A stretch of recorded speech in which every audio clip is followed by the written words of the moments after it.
गणपति बप्पा मोरया। आ रहे हैं गणपति बप्पा और हम भी उनकी तैयारी में जोरों शोरों से लगे हुए हैं। घर में ढेर सारी सजावटें हो रही होंगी, लड्डू मोदक भी बन रहे होंगे और ये सारी तैयारियों से हम सोचेंगे कि गणपति बप्पा तो बहुत प्रसन्न हो जाएंगे और हमारे घर आके पधारेंगे।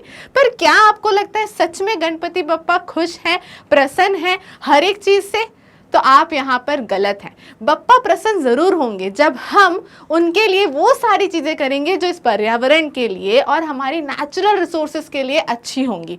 हर गणेश विसर्जन के बाद मैं ये नहीं कहती कि गणेश विसर्जन नहीं करना चाहिए, बस थोड़ा सा तरीका बदलने में कोई दिक्कत नहीं है। हम बस एक तरीका बदलेंगे और हर एक पूजा को वैसे ही करेंगे जैसे हम हर साल करते आ रहे हैं, तो बप्पा भी खुश होंगे और हमारा पर्यावरण भी सुरक्षित रहेगा। क्योंकि हर साल हम कुछ तस्वीरें देखते हैं और उसके बाद दुख जताते हैं कि हाँ, हमारे समुद्र में जो जीव हैं उन्हें तकलीफ हो रही है, पर्यावरण को तकलीफ हो रही है और इन तस्वीरों को देखते हैं, स्टेटस पे लगाते हैं, सब करते हैं, बातचीत करते हैं और फिर भूल जाते हैं। और फिर अगली गणेश चतुर्थी पर विसर्जन आने पर हम वही गलतियां दोहराते हैं और फिर दुखी होते हैं, फिर स्टेटस लगाते हैं और फिर भूल जाते हैं। तो क्या इससे बप्पा खुश होंगे? क्या आप पर्यावरण को सुरक्षित रख पा रहे हैं? और जब हम ये पर्यावरण को सुरक्षित नहीं रखते हैं तो कोई आपदा हम पर आती है और फिर हम बोलते हैं हे भगवान आप ऐसा क्यों कर रहे हैं। तो ये ना बोलना पड़े, इसके लिए हम कुछ छोटी छोटी चीज़ें कर सकते हैं जिससे ये तस्वीरें हमें दोबारा पेपर में ना छपें, दोबारा न्यूज़ में ना आए और हमें दुखी होने का त्योहारों पर मौका ही ना मिले। तो ऐसा क्यों नहीं कर सकते? हम बिल्कुल कर सकते हैं। पर कुछ तरीके जो हमने गलत निकाले, जैसे कि हमने सोचा कि हम आर्टिफिशियल पॉन्ड की मदद से पर्यावरण को सुरक्षित रख सकते हैं, पर यह बिल्कुल गलत सोचा हमने। आर्टिफिशियल पॉन्ड जिन्हें नहीं पता है उन्हें बता देती हूँ कि हमने सोचा कि हम गणेश जी का विसर्जन समुद्र में ना कर घर में ही किसी पानी में कर देंगे और फिर वो पानी कहाँ जाएगा? वो पानी अल्टीमेटली मिलेगा तो समुद्र में ही ना।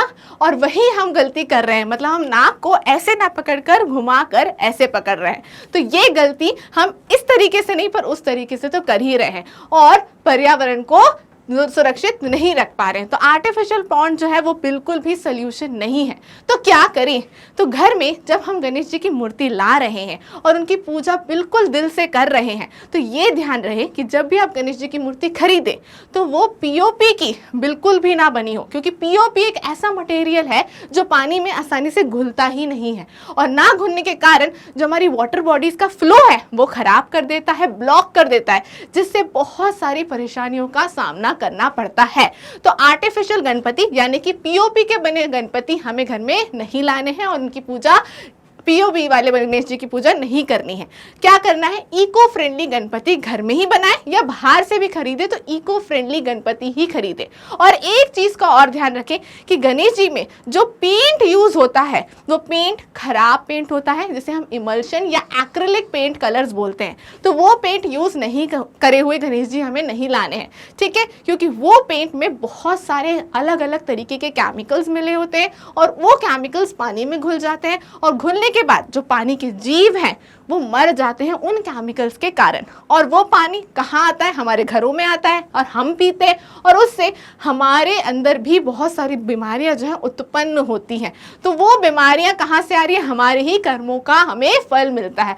तो कोई भी ऐसे गणपति ना लाए जिनमें कुछ आर्टिफिशियल पेंट्स मिले हों, जैसे कि तो ये गोल्डन पेंट, ये तो बहुत ही ज़्यादा खराब होता है, बहुत ही सारा केमिकल्स होते हैं इसमें।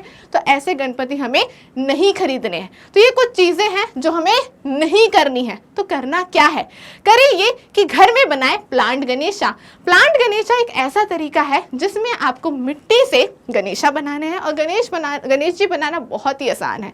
क्या करना है? आपको मिट्टी में बस कुछ बीज मिलाने हैं, किसी भी मनपसंद पौधे का बीज मिलाएं और उससे गणेश जी बनाएं और विसर्जन के समय पर किसी भी नए फ्लावर पॉट में आप वो गणेश जी का विसर्जन कर दें।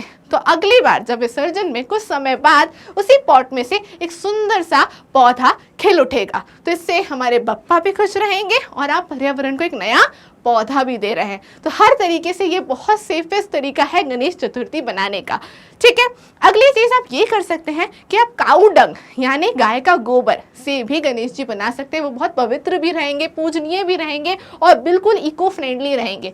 ठीक है, तो आराम से आप कंडे बहुत आराम से मार्केट में भी मिल जाते हैं या नेचुरल वे में आप कहीं से भी ले सकते हैं और उन कंडे को पीस कर आप सुंदर से गणेश जी बना सकते हैं और उनकी पूजा कर सकते हैं। इससे पर्यावरण बिल्कुल सुरक्षित है और कोई दिक्कत नहीं होगी। इसे आप कहीं भी विसर्जित करेंगे तो पर्यावरण को कोई हानि नहीं पहुंचेगी। ठीक है, अगले होते हैं हमारे सिंबॉलिक विसर्जन। सिंबॉलिक विसर्जन यानी कि आप चांदी के, तांबे के सुंदर से गणेश जी घर में लाएं और इसे सदा अपने पास ही रखें, क्योंकि हम चाहते हैं बप्पा हमारे साथ हमारे घर में ही रहें। तो विसर्जन के नाम पर आप एक सिंबॉलिक विसर्जन कर सकते हैं, यानी कि सिर्फ विसर्जन दिखा सकते हैं और वापस से वो गणेशा अपने पास अपने घर में रख सकते हैं। ये विसर्जन भी पूजा के अकॉर्डिंग भी हो जाएगा और पर्यावरण को कोई नुकसान भी नहीं पहुंचेगा और बप्पा आपके साथ सदा रहेंगे। तो आप एक सिंबॉलिक विसर्जन भी कर सकते हैं। उसके अलावा आप अगर चाहते हैं कि आपके बप्पा कलरफुल हो, सुंदर सुंदर से दिखें, तो आप नेचुरल कलर्स का यूज़ कर सकते हैं। मैं ये नहीं बोलती कि आप बप्पा को कलर ना करें, बिल्कुल करें, बट एक नेचुरल कलर्स के थ्रू, जैसे आप फूलों से कलर्स बना सकते हैं या फिर हल्दी से पीला कलर बना सकते हैं या फिर पालक से हरा। तो ऐसे नेचुरल वेज से आप कलर्स बना सकते हैं और बप्पा को कलर कर सकते हैं। ठीक है, और घर में ही गणेश जी बनाएं। बाहर से गणेश जी खरीदने से अच्छा है कि हम जो भी फेस्टिवल है उसका मज़ा दुगना हो जाएगा जब आप घर में ज़ोरों शोरों से बप्पा को बनाएंगे और फिर वही बप्पा की पूजा करेंगे। और अगर आप जानना चाहते हैं कि कैसे हम गणेश जी बना सकते हैं ईजीएस्ट वे में, तो मैं आपको इस वीडियो के साथ एक लिंक दे दूंगी, वहाँ पर आप गणेश जी बनाना भी सीख सकते हैं। तो अगर हमें चेंज लाना है तो शुरुआत हमें अपने घर से ही करनी पड़ेगी। So let's bring the change and be the change. इस गणेश चतुर्थी को एक अलग तरीके से बनाएं। हैप्पी गणेश चतुर्थी।